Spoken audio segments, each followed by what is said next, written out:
everybody. I'm Lara Trump coming to you from my home in New York. In times of crisis, service and sacrifice are essential for America to unite and thrive as a nation. Joining me is a contributor to Turning Point USA and the author of Always a Soldier, our friend Rob Smith. Rob, welcome back to the show and congrats on the book. No, thank you so much for this, and thank you so much for having me. Really appreciate it.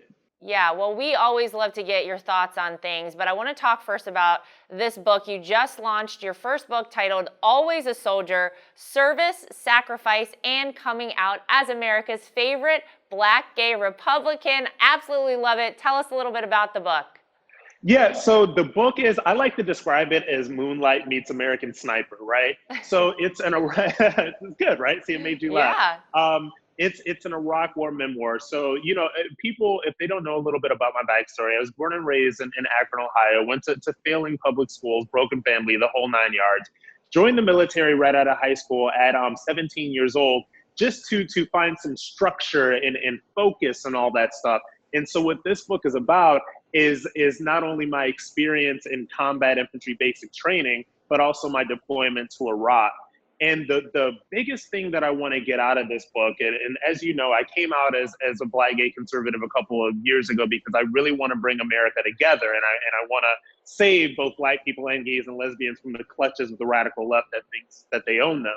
But I think the most important thing about this is that it is a narrative. I served with so many different types of people in the military, Black, white, Asian, Latino, you name it.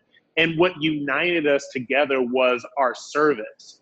And it wasn't like I was at 17 years old, some amazing patriot that joined the military, but a lot of this narrative is about discovering love for country via military service. Wow. And I want to say one more thing. So when I first came out as conservative a couple of years ago, and when the president first got elected, there were a lot of people that demonized his supporters as sort of racist or this or that or blah, blah, blah.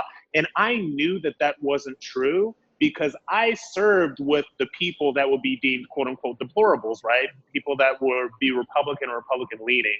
And I knew that that wasn't true just because the experience that I had with people. And you'll see my experiences with my two self-described white redneck drill sergeants who just wanted me to be the best soldier I could be. And I think that story of how these guys were encouraging and motivating this young Black kid from nowhere in Ohio can help bring us together and just help shatter some of those stereotypes. Wow. So, Rob, you mean the media, the fake news media, isn't always honest about those things? I don't understand.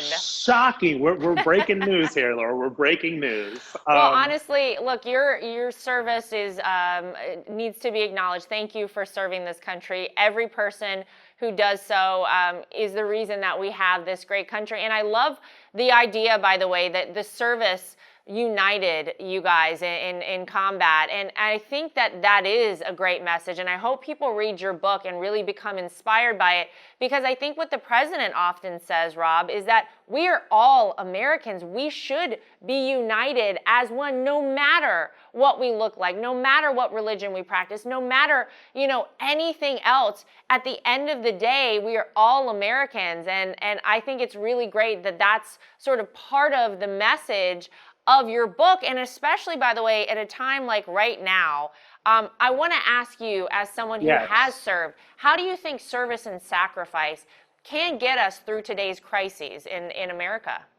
Well, I think that we have this idea of service to America as just being only in the military, right? But you can serve your country in a variety of different ways. So I served in uniform, but I feel like I also serve for American values and just standing up for who we are as Americans. And a lot of what I talk about when I shift past the Iraq War memoir portion and talk more about what it was like coming out as conservative, it's a risk nowadays. Yeah. Unfortunately, it's a risk to come out as conservative, but not only that, it's a risk to come out as somebody who actually loves America and actually stands up for this country. And so what I really do believe is that anybody who dares in this day and age to stand up for America, to stand up for their country, in a time when so many people are trying to tear down our history, in a time when it is almost popular to hate America and to talk about how much you despise it. It's a risk for anybody, and it's a form of service to really stand up for this country right now, like you're doing, like the president is doing, like so many other people in America are doing. And it's not only via politics, community service, you know, just all of that stuff, because that is the stuff that brings America together. Yeah, it's a great point. By the way, you're exactly right. I truly think when history reflects back on this time in our country, those who stood up for America, those who bravely spoke out and said, we love this country, we proudly stand with our hand over our hearts for the national anthem, we want to maintain the history of this country. I think history is going to reflect very kindly on those people, because without a history, Rob, I mean, what kind of country do you have? You have to embrace the history, good, bad, or indifferent. And we're not a perfect country. We are heading in that direction every single day, and we get better as we go.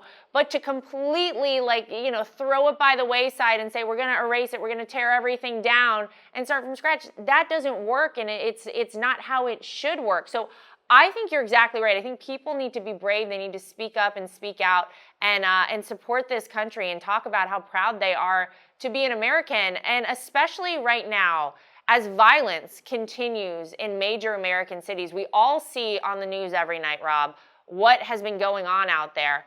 I tend to think that most voters yearn for a law and order president, and a president who will enforce those laws and support law enforcement. What is your take on everything going on right now?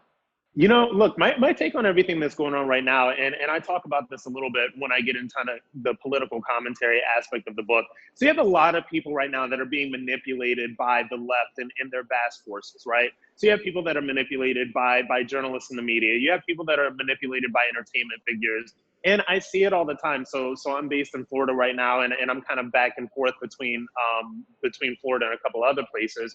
But you see people that are so manipulated in this hatred of America, and they're so angry. And look, the vast majority of the people, and let's not even put right and left, let's say the vast majority of Americans just want to feel safe in their streets, right? So they just want to live, they just want to work, they just want to pay their taxes, they just want to be law-abiding citizens.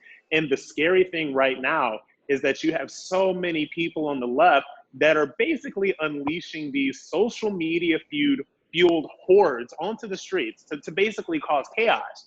And their messaging seems to be, if you put us in power again, this will all stop. And you know, Laura, that's a very dangerous message. Yeah. And it's very antithetical to the values that we hold dear as Americans. Now, as you were saying earlier, I do believe in a more perfect union, right? So we are all working to this day, every single day, to try to empower America and to try to make it better, to perfect. That's the word I was looking for.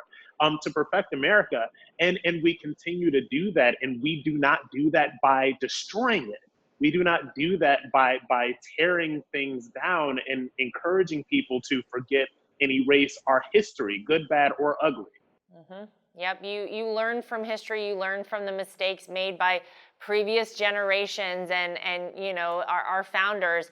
But listen, Rob, it is not easy to, as we have discussed at the beginning of this, to come out and stand up and say, I proudly stand for this country and support this president. And I want to say thank you for doing that. You really are an incredibly powerful figure. I think a lot of people look up to you and really garner strength from you, because it takes a brave person these days, sadly, to speak out and do what you did.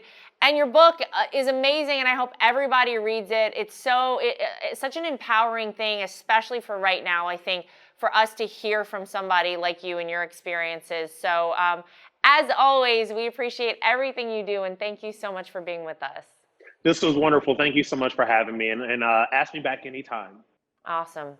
Americans know all too well that service and sacrifice will always ensure that our best days lie ahead. That's the real news for today. If you'd like to get involved with Team Trump, go to DonaldJTrump.com, or you can download the official Trump 2020 app from the App Store or the Google Play Store. I'm Laura Trump, coming to you from my home in New York. Stay safe, everybody.